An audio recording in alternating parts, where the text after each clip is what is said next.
வணக்கம். இது நம்ம கிச்சனில் நம்ம இன்றைக்கி என்ன பண்ண போகிறோம்னா, என்ன சமையல்னா சேப்பங்கிழங்கு கறி, முட்டைக்கோஸ் ஹோட்டல் ஸ்டைலில் கூட்டு, இஞ்சி ரசம், சாதம், நெய், தயிர், நார்த்தங்காய் தொக்கு. நீங்கள் இதுவுமே பண்ணி போயிருங்க. ரெசிபிஸ்லாம் பிடிச்சிருந்தா லைக் பண்ணி, ஷேர் பண்ணி, கமெண்ட் பண்ணுங்க. நன்றி, வணக்கம். இது நம்ம கிச்சனில் இன்றைக்கி நம்ம என்ன பண்ண போகிறோம்னா, ஹோட்டல் ஸ்டைலில், ஹோட்டல் டேஸ்ட்டில் ருசியான முட்டைக்கோஸ் கூட்டு பண்ண போயிடும். இது முட்டைக்கோஸ் மட்டும் போடாமல் இது கூட கொஞ்சம் அவரைக்காய், கொஞ்சம் பச்சை பட்டாணி எல்லாத்தையுமே சேர்த்து போடும்போது அரைச்சி விட்டு ஒரு ஸ்பெஷல் கூட்டு ஒன்று பண்ண போகிறோம். ரொம்ப டேஸ்ட்டாக இருக்கும். இதுக்கு தேங்காய் எண்ணெய் இனிப்பு சட்னி அடுப்பில் வச்சுட்டு வானலியே அதில் நிறைய தேங்காய் எண்ணெய் விட்டுக்கணும். தேங்காய் எண்ணெய் விட்டுட்டா ரொம்ப டேஸ்ட்டாக நல்லாயிருக்கும். இல்லை தேங்காய் எண்ணெய் வேண்டாம், அது விருப்பம் இல்லை அப்படிங்கிறவ கடலை எண்ணெய் விட்டுக்கலாம். குக்கிங் ஆயில் குக்கிங் ஆயில் எதை வேணாலும் விட்டுக்கோங்க. கடுகு போட்டுக்கோங்க. கடுகு நல்லா வெடிக்கணும். எந்த சமையலுமே கடுகு வெடித்து பண்ணினா தான் ருசியாக இருக்கும். இப்போது 2 உளுத்தம்பருப்பு ஆப்ஷன், 2 கடலை பருப்பு, மிளகாய் வத்தல், ஒரு நீட்ட மிளகாத்தில் 2-3 கிள்ளி அதையும் போட்டுக்க வேண்டியது. அதிகம் எல்லாம் வேண்டாம் அதுக்கு. ஏன்னா நம்ம பேஸ்ட் ஒன்று அரைச்சி விட்டதுனால அதிலே காரம் கொஞ்சம் இருக்கும். இப்போது வெங்காயம் போட்டுருக்கோம், கருவேப்பிலை, தக்காளி, பெரிய தக்காளி, பெரிய வெங்காயம் ஒரு 2-3 போட்டு கருவேப்பிலையும் நல்லா அலங்கி உலகத்தில் போட்டு நல்லா 10 நிமிஷம் அவ்வளோ வச்சுட்டு அரைஞ்சிட்டோம்னா அதுக்கப்புறம் டஸ்ட்டு எல்லாம் வேணும். அதை எல்லாத்தையும் போட்டுக்கணும், நல்லா போட்டுக்கணும். இது வதங்கிறதுக்காக, சட்டுன்னு வதங்கிறதுக்காக உப்பு போட்டுக்கணும், சால்ட் உப்பு போட்டுக்கணும். இல்லை அப்படின்னா கல் உப்பை பொடி பண்ணி வச்சுட்டு கூட சமையலுக்கு யூஸ் பண்ணலாம். இப்போ இந்த தக்காளி வரணும். இது இதுலேயே கூட தக்காளியை விழுதா கூட போட்டுக்கலாம், நம்ம விருப்பம்தான். ஆனால் இந்தமாரி வதக்கியே போடும்போது அந்த கூட்டுக்கு நல்லா இருக்கும். இப்போ முட்டைக்கோஸை நல்லா அலம்பி நல்லா க்ளீன் பண்ணி எடுத்து வச்சுருக்கோம். இந்த முட்டைக்கோஸை இதில் தூக்கி போட்டு கொஞ்சம் அவரைக்காய் 2 பிடிச்ச முட்டைக்கோஸு போடுறதில்ல, ஒரு அரை பிடிச்ச அவரைக்காய் போட்டுக்கோங்க. அவரைக்காய் இல்லைனாலும் பரவாயில்ல. இதில் மெயின் ஹீரோ எதுன்னா முட்டைக்கோஸு தான். இப்போ நான் பச்சை பட்டாணி போட்டுக்கிறேன். பச்சை பட்டாணி ஒரு டேஸ்ட்டுக்காக. பச்சை பட்டாணி இல்லைங்கிறவங்க கடலை பருப்பு கூட வச்சு போட்டுக்கலாம். நிலக்கடலை கூட போட்டுக்கிறேன். பச்சை பட்டாணி இருக்கிறதுனால அதை போட்டுருக்கேன். இது எல்லாத்தையும் இந்த எண்ணெயிலேயே பெரட்டி ஒரு கலரி கொடுக்கும். எண்ணெயில் ஒரு 1/4 பங்கு, ஒரு 10% வதங்கினா போதும். இதுமாதிரி பண்ணும்போது கூட்டு ஒரு ருசியை கொடுக்கும். இந்தமாரி நல்லா ஒரு பரட்டி விட்டுக்கணும். இது எல்லா சைட் டிஷ்ஷுக்கும் சாதத்துக்கு தொட்டுக்கலாம். சாம்பார் சாதம், ரசம் சாதம், வெரைட்டி ரைஸு, புலாவ் வெரைட்டிஸு, இல்லை சப்பாத்திக்கு, பூரிக்கு, எதுக்கு வேணாலும் இது பண்ணிக்கலாம். இந்த சைட் டிஷ்ஷை நல்லாயிருக்கும், டேஸ்ட்டாகவும் இருக்கும். இப்போ இதுக்கு மஞ்சப்பொடி போடுறோம். ஒரே ஒரு டீஸ்பூன் அளவுக்கு மஞ்சப்பொடி போட்டுட்டா போதும். ரொம்பவும் போட வேண்டாம். இது ஏன்னா ஃபுல் ஃபைபர் உள்ளது இல்லையா முட்டைக்கோஸு, அப்புறம் ரொம்ப மஞ்சள் ஆகிடும். ஒரு அரை டீஸ்பூன் அளவுக்கு சாம்பார் பொடி, ஒரு அரை டீஸ்பூன் தனி மிளகாத்தூள். அதிகம் தேவையில்லை, மைல்டாக போட்டால் போதும். இது பிசைஞ்சு சாதத்தில் போட்டு இது பிசைஞ்சுன்னு சாப்பிடலாம். நான் இன்றைக்கி இஞ்சி ரசம் வச்சுருக்கேன். இஞ்சி ரசத்துக்கு ஹெல்த்துக்காக நல்லதுக்காக நான் வச்சுருக்கேன். இஞ்சி ரசம் நல்லாயிருக்கும். நான் சொல்கிற மாரி வெல்லம் போட்டு எலுமிச்சம்பழம்லாம் புழிஞ்சு எல்லாம் பண்ணிக்கோ. இப்போ இதுக்கு ஒரு பேஸ்ட் ஒன்று அரைக்க போயிடும். இதுக்கு தேங்காய், ஒரு 7 பச்சை மிளகாய், ஒரு டேபிள் ஸ்பூன் அளவுக்கு ஜீரகம், இது எல்லாத்தையும் போட்டேன். எல்லாமே பச்சையாக தான் அரைக்கணும். இப்போ நம்ம இந்த கூட்டுக்கு பச்சை மிளகாய் போட நான் மறந்துட்டேன். வெங்காயம் தக்காளி போடும்போதே போட்டுக்கணும், போடலை. பச்சை மிளகாய் செவந்து போயிடுத்து, பழுத்து விட்டு இருந்தாலும் கெட்டு போகலை. நல்ல மிளகாய் தான், அதனால் அதையும் போட்டுட்டேன். அதையும் போட்டு நல்லா ஒரு பரட்டி கொடுக்கணும். முட்டைக்கோஸெல்லாம் சட்டுன்னு வதங்கிடும். இப்போது இது வதங்கிட்டு இருக்கட்டும். நம்ம அதுக்குள்ளே இந்த பேஸ்ட்டை அரைச்சி ரெடி பண்ணி இதில் விட்டுடணும். கொஞ்சம் ஜலத்தை விட்டு இப்போ மிக்ஸி ஜாரையும் அலம்பி அந்த தண்ணியை அதில் விட்டுக்கணும். விட்டுன்ட்டு இதை பண்ண நல்லா கிளறி கொடுத்து நல்லா ஒரு 5 நிமிஷம் இந்த விழுது அதோட கோஸோடு சேர்ந்து வேறு அளவுக்கு வெந்து வர அளவுக்கு டைம் கொடுக்கணும். 5-10 நிமிஷம் வெந்தால் போதும். அதுக்கு மேலே இல்லை.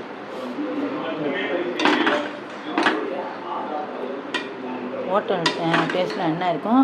இதுக்கு வந்து நம்ம துவரம்பருப்பு வேக வச்சு போடலாம், பயத்தம்பருப்பு வேக வச்சு போடலாம், இல்லை துவரம்பருப்பு கொஞ்சம் பயத்தம்பருப்பு கொஞ்சம் ரெண்டுத்தையும் மிக்ஸ் பண்ணி ஈக்குவல் போர்ஷனில் நம்ம இது பண்ணியும் போடலாம், வேக வச்சும் போடலாம். நல்ல துவரம்பருப்பு 2 hours ஊற வச்சுட்டு இப்போ பெருங்காயம் ஜலம் விட்டுக்கணும். ஊற வச்சு இன்னும் களைஞ்சி ஊற வச்சு பெருங்காயம் இதில் மஞ்சள் பொடியும் போட்டுட்டு நல்லெண்ணெய் விட்டு குழம்பா வேக விட்டு வச்சுட்டுருக்கேன். என்கிட்ட ஹேண்ட் பிளெண்டர் இருக்கிறதுனால நான் அதில் மசிச்சுன்ட்டேன். நீங்களும் நல்லா உங்கள்கிட்ட என்ன வச்சுருக்கீங்களோ அதனால் நல்லா பருப்பு மசிய விட்டுருங்க. இல்லை அப்படின்னா ஒரு 4-5 விசில் விட்டால் போதும், அதுவே குழஞ்சி போயிடும். இப்போ பருப்பையும் போட்டுட்டு வெந்த பருப்பு போட்டு நல்லா அதை கிளறி கொடுக்கணும். கொஞ்சம் தளர்த்தியாக போகணுன்னா ஒரு 1/2 டம்ளர் ஜலம் விட்டுக்கோங்க. கெட்டியாக போதும் சாத்தில் போட்டு பிசைஞ்ச அப்புறம் மாரி அப்படின்லாம் ஃபீல் பண்ணிடலாம். இதில் இருக்கிற ஜலமே போதும், இன்னும் ஜலம்லாம் விடணும் அப்படிங்கிற அவசியம் இல்லை. விசிலை போட்டு மூடி நல்லா என்ன குத்தலாம் வேணும்னா ஒரு விசிலில் எடுத்துருங்க. கொஞ்சம் கிழவா வேணும்னா 2 விசில் 3 விசில் விட்டு எடுத்துக்கோங்க. வயசான வேணும் சாப்பிட்றதுக்கு கொஞ்சம் மசிஞ்சாப்பில் நல்லா இருக்கும்.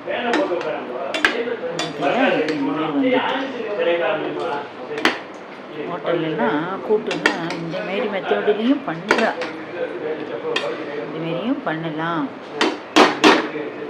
கொத்தமல்லி இருந்தால் இந்த ஸ்டேஜில் கொத்தமல்லி நிறைய அலசிட்டு அலம்பி இதில் நிறைய கிள்ளி போட்டுக்கலாம். இதேமாரி தாளித்து கொட்டிட்டு முன்னாடியே என்னால் அப்புறம் தாளித்து கொட்ட வேண்டிய வேலை இல்லை.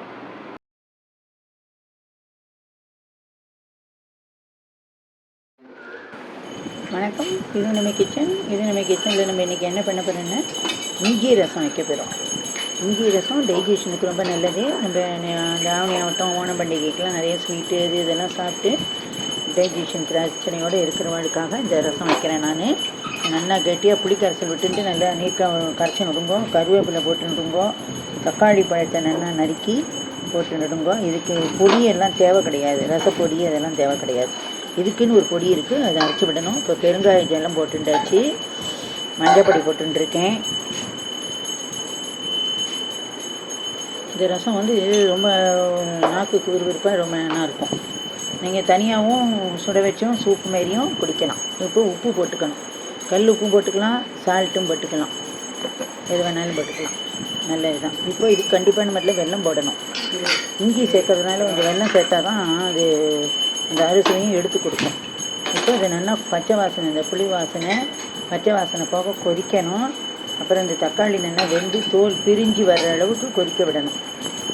பொங்க விடாமல் பார்த்து மீடியம் ஃப்ளேமில் வச்சு கொதிக்க விடுவோம். இதுக்கு ஒரு பொடி அரைக்கணும்னு சொன்னேன் இல்லையா, அதுக்கு ட்ரை ரோஸ்ட் பவுட்ரு பண்ணிக்கலாம், இல்லை நெய்யை விட்டும் பவுட்ரு பண்ணி பண்ணலாம். இப்போ இதுக்கு இனிப்பு சட்டி காய வச்சுட்டு 2 வெந்தயம், 1/4 டீஸ்பூன் அளவுக்கு வெந்தயம். இப்போ தனியா 1 டேபிள் ஸ்பூனு, 1 டேபிள் ஸ்பூன் அளவுக்கு துவரம்பருப்பு, மிளகு, ஜீரகம். மிளகு வந்து ஒரு அரை ஸ்பூன் அளவுக்கு போட்டுட்டா போதும், டீஸ்பூன் அளவுக்கு. ஜீரகம் 1 டேபிள் ஸ்பூன் அளவுக்கு போடுங்க. அப்புறம் கருவேப்பிலை, இது எல்லாத்தையும் நல்லா ட்ரை ரோஸ்ட் பண்ணணும். கருவேப்பிலை நல்லா எலும்பி எடுத்து வச்சுக்கோங்க, அப்படியே போட்டு அதிங்கோ. கருவேப்பிலையில் இந்த பூச்சி மருந்தெல்லாம் அடிச்சிருக்கனால அது நம்ம ஹெல்த்துக்கு நல்லதில்லை. இப்போ கருவேப்பிலையை வந்து நம்ம இது எல்லாத்தையும் சேர்த்து ஒன்றா நல்லா வறுத்துக்கணும். பெருங்காயம் நீங்கள் பெருங்காய பவுடரோ பெருங்காய பொடியோ போடுறதா இருந்தால் வறுக்க வேண்டாம். இல்லைன்னா இந்த ஸ்டேஜில் கட்டி பெருங்காயம் இருந்தால் வறுத்துக்கோங்க. இல்லை அப்படின்னா இந்த பொடியை வறுத்து இறக்குற நேரத்துக்கு பெருங்காய பவுடரை போட்டு லைட்டாக ஒரு பரட்டி எடுத்து வந்துடலாம். இந்த பவுடர் வந்து இப்படி பண்ணி வச்சுட்டா இல்லைன்னா 1 மாதத்துக்கு கூட கெட்டு போகாமல் இருக்கும், 2 மாதம் வரைக்கும். ஆனால் எண்ணெய் விட்டோ நெய்யை விட்டோ வறுத்து வச்சுட்டேன்னா ஒரு 4 நாள் கூட தாங்காது, சிக்கு வாசனை வந்துடும். அதனால் ப்ளைனாக வச்சுக்கணும்.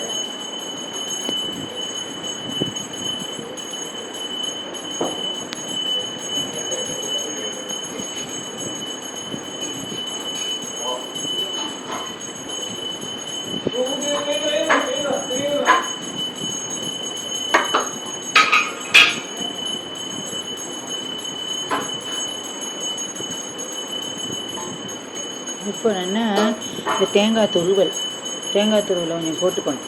இந்த ரசம் இன்னும் ஃபுல்லாக இஞ்சி இதை பண்ணுறதுனால இதெல்லாம் போட்டால் தான் நல்லா டேஸ்ட்டு கொடுக்கும்.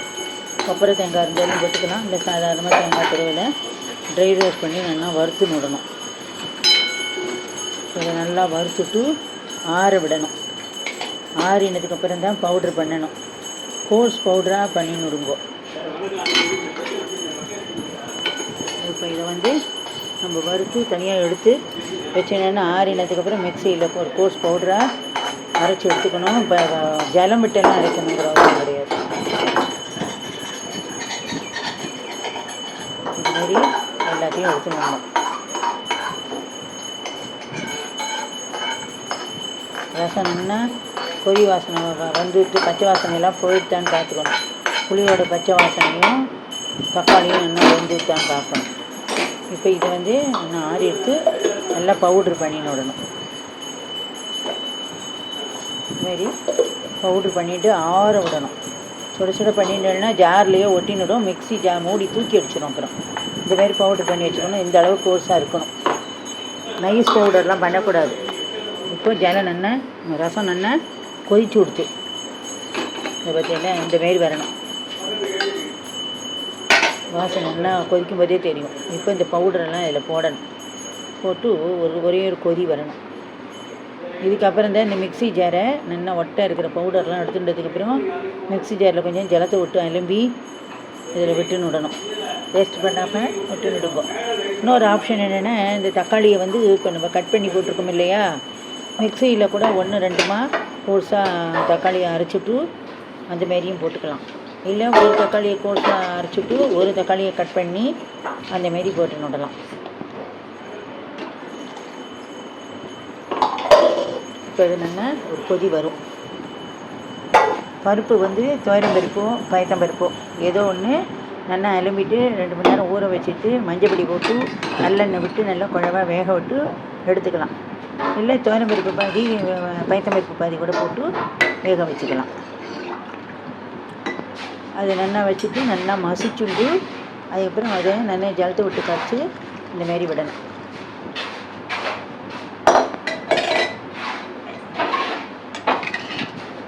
பார்த்தீங்களா இப்போ ரசம் அப்படி எவ்வளவு தெளிவாக எவ்வளோ இதுவாக இருக்குன்னு. கொத்தமல்லி இருந்தால் அந்த ஸ்டேஜில் கொத்தமல்லியை போட்டு விடலாம். கொத்தமல்லி இன்றைக்கி நான் போடலை, இல்லை தீர்ந்து படுத்து இல்லை, அதனால் போடலை. கருவேப்பிலையும் போடணும். பொடி இப்போ ரசத்துக்கு பொடி வறுக்கும்போது 2 கருவேப்பிலையும் போட்டு வறுத்துக்கணும். இப்போ தான் வாசனையாக இருக்கும். இப்போ இஞ்சியை தோலியை சீவிட்டு நல்லா அரைச்சிட்டு வடிகட்டி இதை வேறு எவ்வளோ சக்கை வந்துருக்கு வரும்போது வடிகட்டி அப்படியே வச்சுடணும். வச்சுட்டோம்னா அந்த தெளிவெல்லாம் மேலே இருக்கும், அடியில் வண்டெல்லாம் இருக்கும். அந்த வண்டலை யூஸ் பண்ண வேண்டாம், அந்த தெளிவை மட்டும் யூஸ் பண்ணுங்க. இப்போ இதை விடணும். இதை விடும்போது நம்ம ரசத்தை ஆஃப் பண்ணிடணும். இதை விட்டதுக்கப்புறம் இஞ்சி சாறு விட்டதுக்கப்புறம் கொதிக்கக்கூடாது.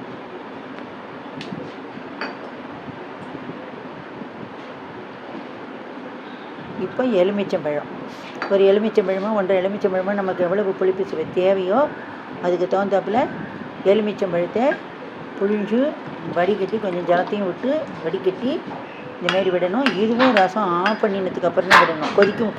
கொதிக்கவும் விடக்கூடாது, கொதிக்க வச்சும் விடக்கூடாது, கசந்து போயிடும். அதுக்காகத்தான் இதில் ரசம் ஆஃப் பண்ணினோன்னா விடணும் அப்படிங்கிறது. இப்படி நுரைச்சி வந்தால் போதும். தளதளன்னு கொதிக்கணுங்கிறதுலாம் சாம்பார் மாரி கொதிக்கணும்லாம் கூடாது. ரசம் அதோடைய வாசனையை இழந்துடும், நல்லா இருக்காது. ரசம் வச்ச கையோ டக்குன்னு தட்டை போட்டு மூடிடணும். அப்போ தான் இந்த ரசத்தோட வாசனை வெளியில் போகாமல் இருக்கும். இப்போ ஒரு கரண்டியில் தாளிக்கிற கரண்டி எடுத்துட்டு அதில் நெய் விட்டுக்கணும். நெய்யில் தான் தாளிக்கணும். ரசம் ரொம்ப நல்லா இருக்கும். நெய் இல்லை அப்படிங்கிறவா சாதாரணமாக குக்கிங் ஆயில் கடலை எண்ணெய் விட்டுக்கலாம். இப்போ நெய் காயணும். வெண்ணெய் இருந்தால் வெண்ணெய் கூட விட்டுக்கலாம். இஞ்சி ரசத்துக்கு வெண்ணெய் நெய் இதுதான் நல்லா இருக்கும். இப்போ கடுகு போட்டு வெடிக்கும்போது 2 ஜீரகமும் போட்டுக்கோங்க. ஒரு 1/2 டீஸ்பூன் அளவுக்கு ஜீரகமும் இதை போட்டுட்டு நல்லா வெளியில் செதறாமல் இருக்கிறதுக்காக இந்தமாரி கரண்டியை போட்டு மூடி வச்சோன்னா இதெல்லாம் வெளியில் செதறாமல் இருக்கும். இப்போ இது ரசத்தில் கொட்டிடணும். கொட்டிட்டு கொஞ்சமாக இந்த ரசத்தை எடுத்து இதில் விட்டோம்னா இதில் இருக்கிற நெய்யெல்லாம் ஒட்ட திரட்டி வந்துடும். அதுக்கப்புறம் ஆஃப் பண்ணிவிட்டு நல்லா தட்டை போட்டு மூடி வச்சுடணும். மூடி வச்சுட்டோம்னா அந்த வாசனை அதுக்குள்ளேயே இருக்கும், வெளியில் வராமல் இருக்கும். இது ரொம்ப நல்லா இருக்கும். சாத்தில் விட்டுண்டு வடை விட்டுண்டு சுட சாத்தில் விட்டுண்டு நெய்யை விட்டுண்டு சாப்பிடலாம். குடிக்கிறவா குடிக்கலாம்.